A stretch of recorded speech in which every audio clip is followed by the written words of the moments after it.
Hi everyone!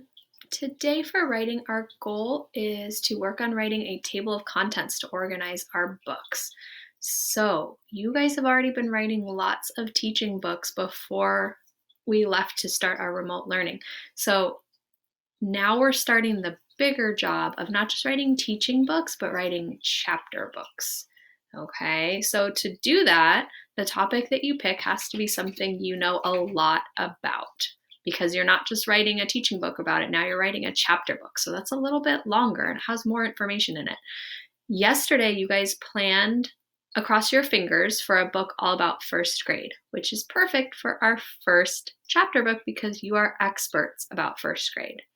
Okay, so before we start thinking about how we're going to write our own table of contents, let's look at an example of another author's table of contents and notice what things they did. So I have this sharks book that we've been looking at in class, and I'm going to go to the table of contents. Okay, so let's just look at a few of the chapters in this table of contents for the sharks book, and let's notice what kinds of things the author does in the table of contents. So I see that the first chapter in this book is called Chomp. I wonder what that chapter might be all about. Take a second to think about it. What did the author do here? The second chapter in this book is called Shark Pups. I bet that chapter is all about shark babies, right? So here the chapter titles are giving me a hint as to what the chapter is going to be about. Let's look at a couple more. Chapter 3 in this book is called Pups Grow Up. What do you think that chapter is going to be all about? And chapter 4 in this book is called What Big Teeth You Have. I bet you could guess what that chapter is going to be all about, right? Okay, so now let's talk about some of the things we saw that author do and what you might want to try when you're writing your own. So one of the things that chapter titles do is that they try to make the chapter title interesting. So something we saw the author of the shark books do was use action words, right? That first chapter was called Chomp. So that's an action word. She was trying to make it interesting, right? One of her chapters was called What Big Teeth You Have. We can guess that chapter is all about teeth, but she didn't just call it teeth because she wanted to make it more interesting. Okay, so you might give that a try when you're writing your chapters. Chapter titles are usually short. Okay, if I was writing a book all about dogs, instead of putting a chapter called Dogs Like Toys, I might just call that chapter Toys. I want to make it short. I don't want to write a sentence for my chapter title, and I don't want to tell any facts. So a chapter title isn't a place where I'm telling something I know, like I know that dogs like toys. I'm going to wait and include that information in my actual chapter. So the title is just going to be a word or two to tell what that chapter is about. So try to keep them short. Okay. The most important thing that chapter titles do is that they chop up the big topic. So chapters take a really big topic and they break it up into smaller parts for you.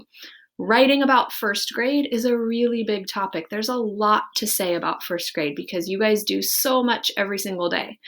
So writing chapters is going to help you take that big topic and break it down into smaller pieces. Okay. And chapter titles also tell us what each section is about.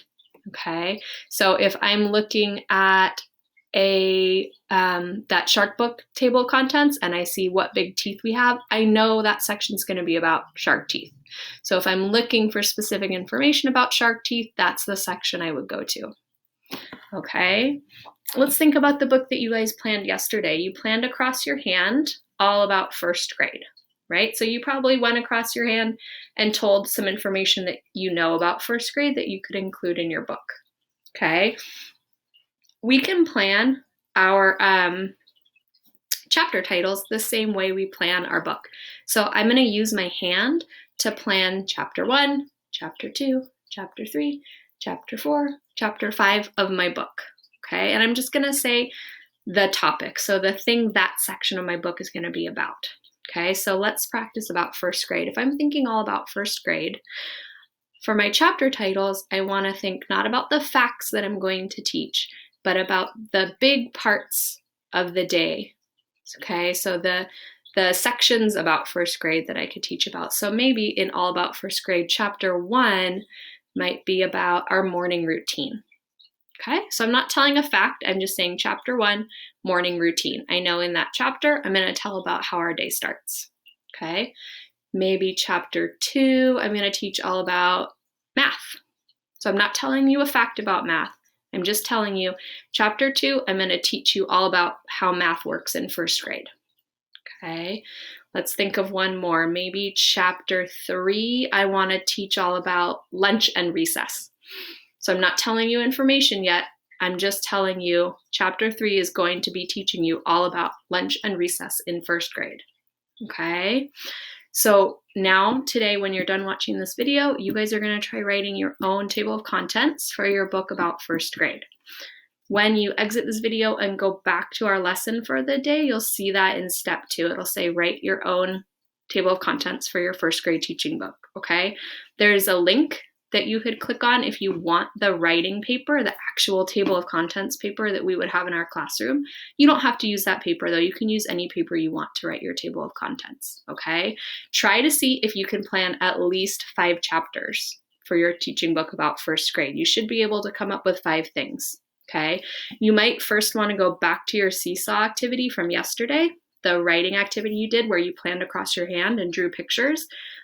And look and see, you could do a couple things. You can see I might have left some comments for you on that activity and given you some suggestions, or you could just look back at what you planned to remind yourself what you were going to be working on today, okay? After you finish writing a table of contents with hopefully at least 5 chapters in it, I want you to go back to Seesaw. You're going to go to your journal, take a picture of your table of contents, and post that to your Seesaw journal so that I can see all the great work you did today. All right, have fun.